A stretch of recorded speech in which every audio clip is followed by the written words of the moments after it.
Film की शुरुआत एक रेस्तरां में होती है जहां कई लोग मृत पड़े हैं। खून से लथपथ मंजर ये बताता है कि यहाँ कुछ भयानक हुआ है। क्या हुआ, ये जानने के लिए कहानी अतीत में जाती है। हम देखते हैं नैन्सी को, जो खेत में अपना प्रेगनेंसी टेस्ट कर रही है। नतीजा पॉजिटिव आता है और वो डर जाती है। अविवाहित और बिन बुलाए इस बदलाव ने उसे अंदर तक हिला दिया है।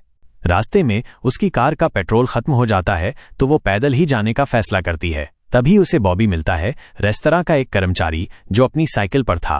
बॉबी नैन्सी को लिफ्ट देता है और वे होटल पहुंचते हैं। नैन्सी के पिता उसे बताते हैं कि उन्हें एक मीटिंग में जाना है, इसलिए नैन्सी को रात में होटल संभालना होगा। नैन्सी मान जाती है, लेकिन जब उसे पता चलता है कि उसके पिता ने जैक को उसकी मदद के लिए रोका है तो वो गुस्से से भर उठती है। जैक उसे बिल्कुल पसंद नहीं और वह अपने पिता से बॉबी को रोकने का अनुरोध करती है, पर वे मना कर देते हैं। नैन्सी अपने पिता के दफ्तर से बाहर आती है और उसे उल्टी होने लगती है। वो होटल से बाहर आती है जहां जैक भी सिगरेट पी रहा था। नैन्सी की हालत देखकर जैक समझ जाता है कि वो गर्भवती है। इसी बीच उसके पिता भी आ जाते हैं, पर नैन्सी की हालत पर ध्यान नहीं देते। वो बस जैक से कहते हैं कि ग्राहकों का गर्मजोशी से स्वागत करें और नैन्सी इसमें मदद करेगी। नैन्सी अपने पिता से उनकी मीटिंग के बारे में पूछती है। उसके पिता बताते हैं कि मां की मौत के बाद वे अकेला महसूस करते हैं और एक लड़की से मिलने जा रहे हैं। ये सुनकर नैन्सी का दुख और बढ़ जाता है। नैन्सी और जैक होटल के अंदर आते हैं। सब ठीक चल रहा होता है, तभी लड़कों का एक गिरोह होटल के बाहर आ जाता है। वे बाइक रेसिंग कर रहे होते हैं, शोर मचा रहे होते हैं और उन्होंने एक खरगोश को भी मार डाला होता है। नैन्सी गुस्सा होकर उन्हें भगाने के लिए बाहर आती है। वह उन्हें धमकी देती है, पर वे नहीं सुनते और होटल में घुस आते हैं। मास्क पहनकर वे ऑर्डर लेने के लिए कहते हैं। नैन्सी पुलिस को बुलाने का नाटक करती है, जिससे वे चले जाते हैं, पर उनमें से एक कहता है कि वे वापस आएंगे। लड़कों द्वारा अपमानित होने पर हर कोई नैन्सी पर हंस रहा होता है, जिससे उसे बहुत गुस्सा आता है। वो कर्मचारियों को बुलाती है और उन्हें बताती है कि वो उनकी मैनेजर है और उसका सम्मान करना उनका फर्ज है। जैक कहता है कि ये होटल नैन्सी के पिता का है, उसका नहीं, और वे उससे ज्यादा काबिल हैं। इस पर नैन्सी को गुस्सा आता है और वो जैक को नौकरी से निकाल देती है। नैन्सी भावनात्मक रूप से परेशान होकर वॉशरूम में खुद को शांत करने की कोशिश करती है। तभी बॉबी वॉशरूम के बाहर उसका इंतजार कर रहा होता है। बॉबी नैन्सी से कहता है कि वो रात में उसकी मदद के लिए रुक सकता है, क्योंकि उसने जैक को निकाल दिया है और रात में अकेले रहना ठीक नहीं है। नैन्सी उस पर गुस्सा हो जाती है और सोचती है कि बॉबी उस पर दया कर रहा है। वो बॉबी से सीधे कहती है कि वो उसके टाइप का नहीं है और उसे दोस्ती के लिए इस तरह प्रभावित करने की जरूरत नहीं है। ये सुनकर बॉबी को भी बहुत दुख होता है और वो नैन्सी को वहीं छोड़ देता है। थोड़ी देर में सभी कर्मचारियों की शिफ्ट खत्म हो जाती है और नैन्सी पूरी रात अकेले काम करने के लिए होटल में अकेली रह जाती है।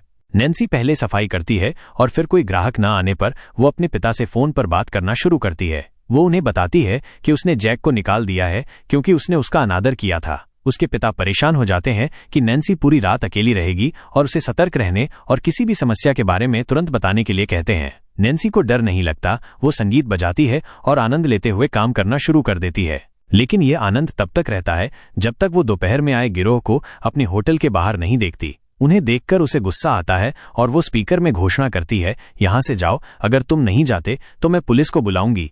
ये घोषणा करते ही वो देखती है कि उसके होटल के सभी दरवाजे और खिड़कियां खुली थीं। पुलिस को आने में लंबा समय लग सकता था। ये सोचते हुए वो सभी खिड़कियों और दरवाजों को बंद करना शुरू कर देती है। ये सब बंद करने के बाद वो जल्दी से पुलिस को बुलाती है और उन्हें बताती है कि बाहर बाइकर्स का एक गिरोह उसे परेशान कर रहा है। पुलिस उसकी मदद के लिए एक इंस्पेक्टर भेजने की बात करती है। जैसे ही वो फोन काटती है, उसे अपने होटल के चारों ओर से दरवाजे पर दस्तक सुनाई देने लगती है। वो डर जाती है और एक काउंटर के नीचे छिप जाती है। लंबे समय तक दस्तक देने के बाद आवाज अचानक बंद हो जाती है। नैन्सी को कुछ शांति मिलती है और अचानक कोई फिर से उसके दरवाजे पर दस्तक देता है। वो डर जाती है। चुपके से वो काउंटर से उठती है और देखती है कि पुलिस अधिकारी बाहर आ गया था। वो तुरंत जाकर दरवाजा खोल देती है। अधिकारी आते ही नैन्सी को बताता है कि उसे इस जगह की पूरी जांच करनी होगी। वो ठीक से जांच करता है, लेकिन नैन्सी के अलावा उसे यहाँ कोई नहीं मिलता। होटल के बाहर भी कोई नहीं दिखता।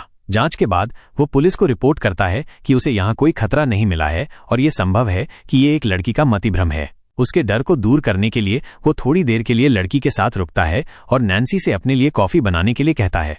पुलिस अधिकारी की आंखें नैन्सी को असहज कर रही होती हैं। फिर वो नैन्सी के पास आता है और उससे कहता है कि उसे पुलिस स्टेशन उसके साथ चलना चाहिए, क्योंकि गिरोह के अपराध बहुत बढ़ गए हैं। वो उसे घसीटते हुए अपने साथ ले जाने लगता है। तभी उसी गिरोह के लड़के पीछे से आते हैं और शेरिफ पर हमला कर उसे मार देते हैं। यह देखकर नैन्सी बहुत डर जाती है। अपनी जान बचाने के लिए वो गैरेज में छिप जाती है। वो बहुत डरी हुई होती है और उसे समझ नहीं आता कि मदद के लिए किसी को कैसे बुलाए। लेकिन फिर उसका भाग्य साथ देता है कि बॉबी पहले से ही उसके लिए यहाँ आ रहा था। उसे देखकर नैन्सी को बहुत हिम्मत मिलती है और वो बॉबी को चुप कराते हुए जल्दी से होटल के अंदर ले आती है। और यहाँ हम देखते हैं कि उस गिरोह के लड़के भी होटल के अंदर आ गए हैं। नैन्सी ने अपने दोस्त को भी मैसेज किया था कि उसे या तो मदद के लिए किसी को बुलाना चाहिए या खुद आना चाहिए। इससे पहले कि वे कुछ और कर पाते, गिरोह आता है और उन दोनों को पकड़ लेता है। नैन्सी के सामने उसकी कार की चाबी थी, पर वो अपने बंधे हुए हाथों के कारण उसे उठा नहीं पाई। एक आदमी नैन्सी के मुंह और हाथों पर टेप लगाता है और उसे एक कमरे में बंद कर देता है, जहां नैन्सी अपने हाथों को खोलने में सफल हो जाती है। वो बहुत डरी हुई होती है। इस आदमी से अपनी जान बचाने के लिए एक चाकू उठाते हुए वो उसे पीठ में वार करती है, जिससे वो लड़का तुरंत वहीं मर जाता है। और जब नैन्सी उसका मास्क उतारती है तो वो चौंक जाती है। वो कोई और नहीं बल्कि उसके होटल का अपना कर्मचारी पीटी था। थोड़ी देर में वो देखती है कि बॉबी भी बिना बंधे हाथों के इस कमरे में आ रहा था। वो समझ गई कि बॉबी भी इन लोगों के साथ है और ये लोग इस समय पिछले गिरोह के नहीं हैं।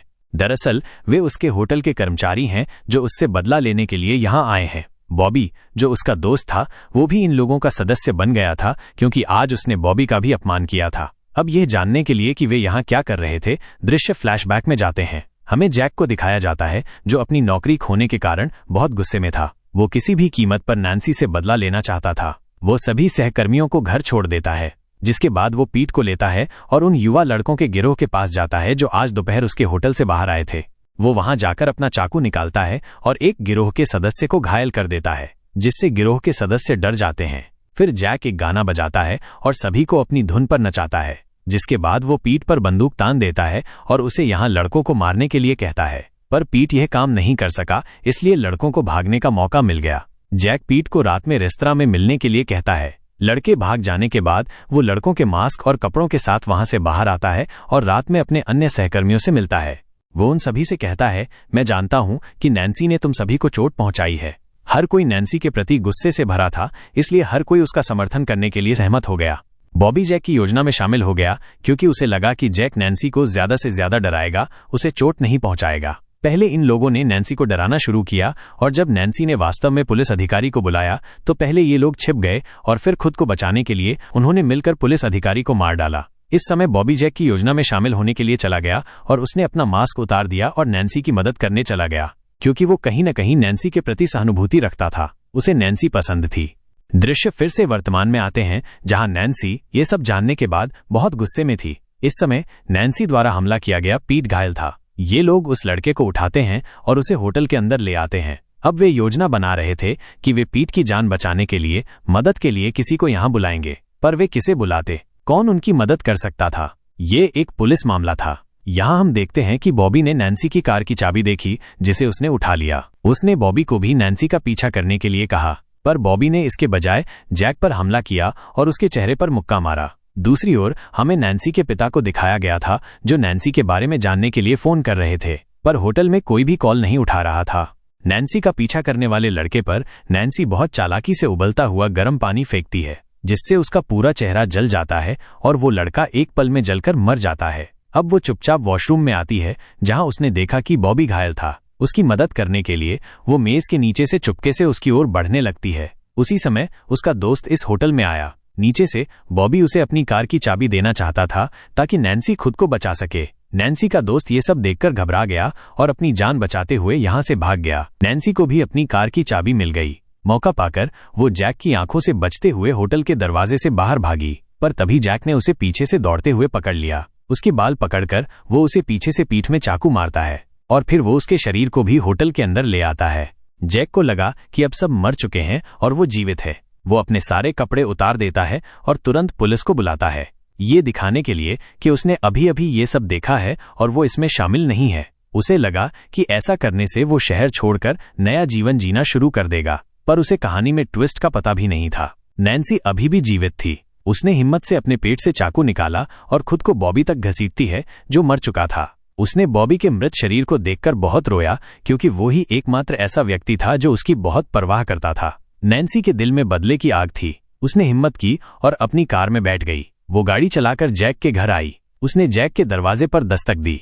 इस समय जैक को अपने घर पर किसी के आने की उम्मीद नहीं थी। उसने दरवाजा खोला और नैन्सी ने बिना समय गवाए अपने हाथ में चाकू से उसकी गर्दन में वार किया। उसने उसे मार डाला और अपना बदला ले लिया। उसके शरीर में अब थोड़ी सी ताकत बची थी। वो कुछ कदम आगे घसीटती है और वहीं गिर जाती है। इस समय उसे अपनी माँ की याद आ रही थी। अचानक उसके पास एक कार रुकती है, जिससे उसके पिता उसके पास आते हैं। उन्होंने नैन्सी की कार पास में देखी थी, इसलिए वो यहाँ आए थे। अपनी बेटी की ऐसी हालत देखकर वो चिंतित हो जाते हैं और उससे कहते हैं, हिम्मत रखो, मैं तुम्हें डॉक्टर के पास ले जाऊंगा, तुम्हें कुछ नहीं होगा। पर नैन्सी उसे यहीं शांत करती है और उसे सच बताती है कि मैं गर्भवती हूँ। और बस इतना बताकर ये मूवी यहीं खत्म हो जाती है।